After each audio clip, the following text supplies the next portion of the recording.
What's up, everybody? Jose once again with another episode of Pet Rock Assembled, and today we're going to talk about one of the must-have carry items that you must have with you in 2021 with you at all times for your everyday carry camera bag. Whether it be for video or photography, there's a list or a particular set of items that you want to keep with you in your camera bag or video bag or whatever in the year 2021.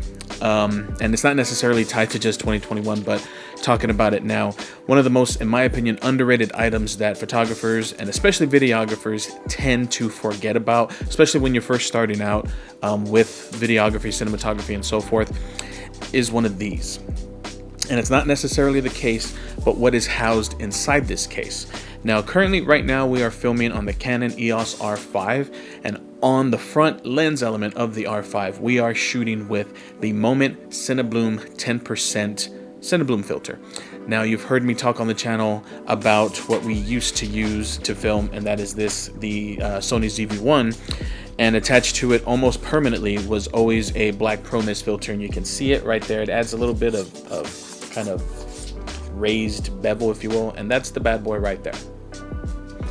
This essentially, and you can't really see it, the camera doesn't really do it justice, but there are very small little specks, like little black specks on that particular filter.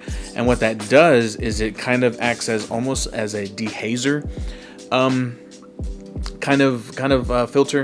And if you're familiar with Lightroom, there's a dehaze filter, and if you dehaze it towards the positive, it kind of accentuates colors and makes it a little bit more in focus, and when you go the other way, it kind of makes it a little bit more dreamy, gives it that effect. Well, that's essentially what these filters do.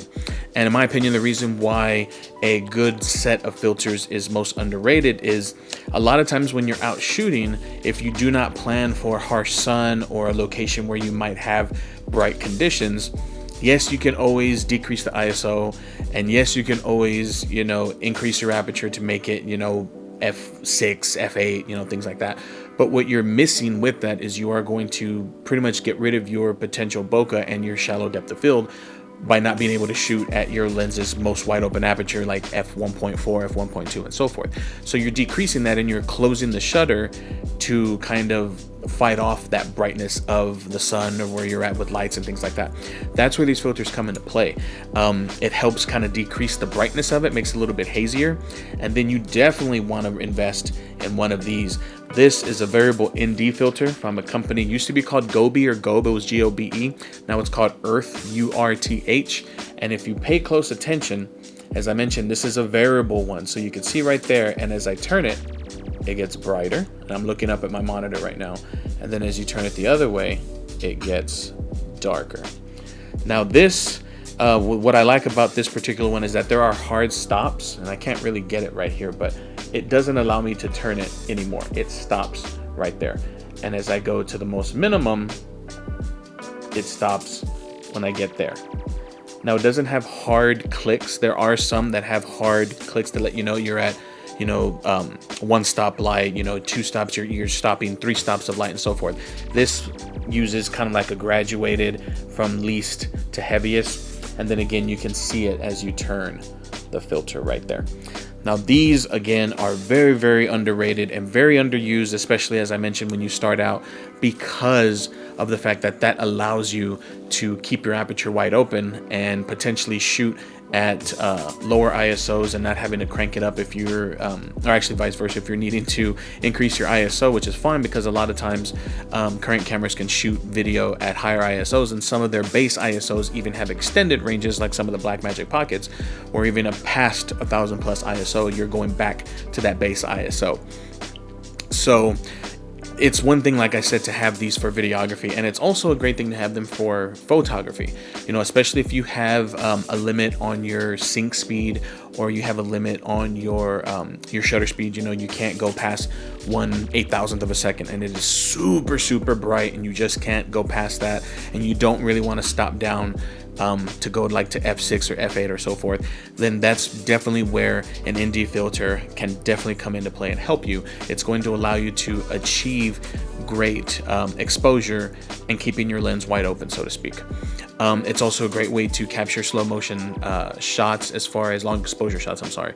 It allows you to create long exposure photography, so like, you know, smoothing out the water if you're at the beach.